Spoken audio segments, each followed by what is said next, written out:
Sehabis sholat maghrib, Wali Paidi langsung melaju ke jalan Soekarno-Hatta. Usai melewati jembatan, ia belok ke kiri dan setelah berjalan sekitar 1 kilo, ia melihat sosok Habib yang selama ini ia cari. Habib yang sebelumnya ia duga sebagai tukang becak. Wali Paidi melihat Habib itu memasuki sebuah toko distro.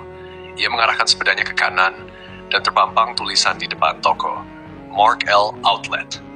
Tanpa menoleh lagi, ia mendekati toko berharap menemukan Habib yang tadi sempat lari ke sana. Dalam hati, Wali Paidi bergumam, mungkin aku salah lihat kok nggak ada di sini.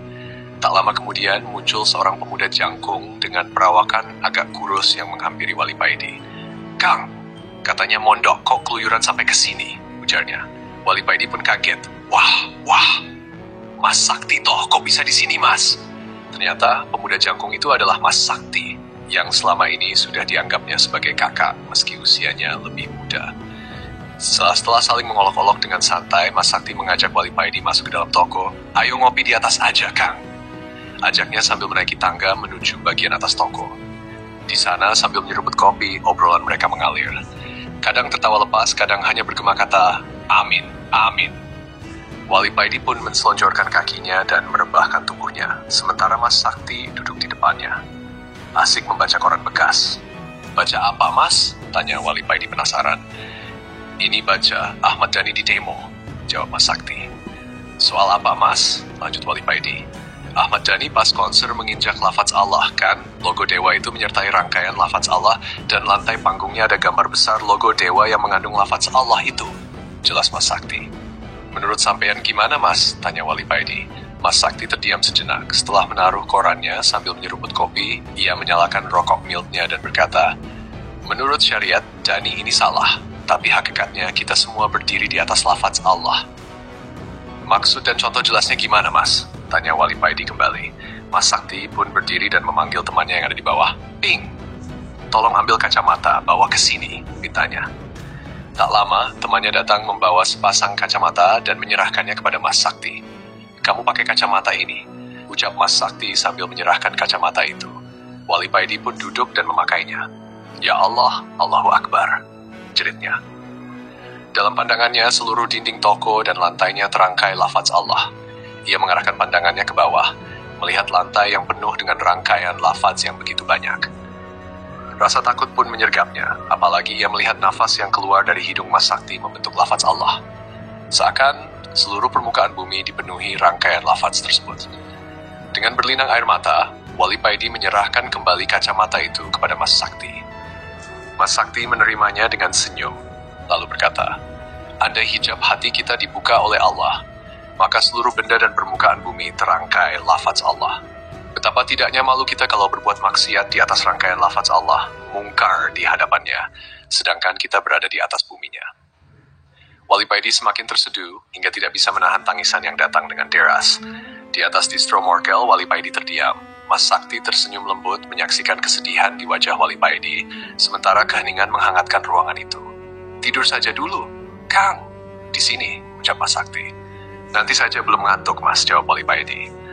Namun tak lama kemudian kantuk yang sangat berat membuatnya pun terlelap. Dalam tidurnya, Wali Paidi bermimpi. Mimpi yang seakan-akan bukan mimpi. Dalam mimpi itu, ia duduk di depan Mas Sakti, persis seperti ketika terjaga. Tiba-tiba terdengar suara Blair, Blair, Blair di depan toko. Wali Paidi bangun dan berjalan ke jendela, di mana ia melihat kakak Mas Sakti datang dengan menunggang Harley, mengenakan jaket dan celana hitam. Kakak Mas Sakti itu turun dari motor, dan Wali Paidi tersenyum saat melihatnya mencopot helm. Potongan rambutnya keren, samping kanan dan kiri dicukur habis, hanya bagian tengah yang dibiarkan panjang. Dalam mimpinya, Wali Paidi terdiam. Ia melihat Mas Sakti turun menyambut kakaknya. Tak lama kemudian, mereka berdua naik ke atas toko dan Wali Paidi maju menghampiri, bahkan mencium tangan kakak Mas Sakti. "Ini tuh, Wali Paidi." Ucap kakak Mas Sakti. "Inggih Mas, niki laren," jawab Mas Sakti. Setelah menikmati kopi dan rokok, terdengar lagi suara Blair, Blair. Rupanya ada Harley lagi yang datang. "Itu Bang Aik Terongan udah datang. Ayo berangkat. Ayo kamu ikut juga," ajak kakak Mas Sakti kepada Wali Paidi. Wali Paidi pun berboncengan dengan Aik Terongan, sementara Mas Sakti berboncengan dengan kakaknya. Untuk pertama kalinya, Wali Paidi merasakan kecepatan tinggi menunggang Harley. Dalam mimpinya, jalan yang mereka lalui seakan menuju ke langit. Tepatnya berhenti ketika di hadapan mereka berdiri megah sebuah istana yang sangat indah. Dari ketinggian, Wali Paidi melihat bumi terselimuti oleh cahaya biru. Dalam batinnya, ia berbisik, lapisan ozon. Tak lama kemudian, Kakak Mas Sakti mendekati Wali Paidi dengan lembut menepuk pundaknya, lalu berkata, "Apa yang kamu lihat itu memang sering disebut lapisan ozon. Tapi sebenarnya, lapisan biru yang mengitari bumi itu adalah cahaya iman yang terpancar dari hati setiap orang Islam. Kalau iman umat muslim semakin menipis, maka lapisan biru itu pun akan menipis, dan cahaya matahari akan langsung menerobos bumi. Bila cahaya iman sudah habis, maka terjadilah kiamat."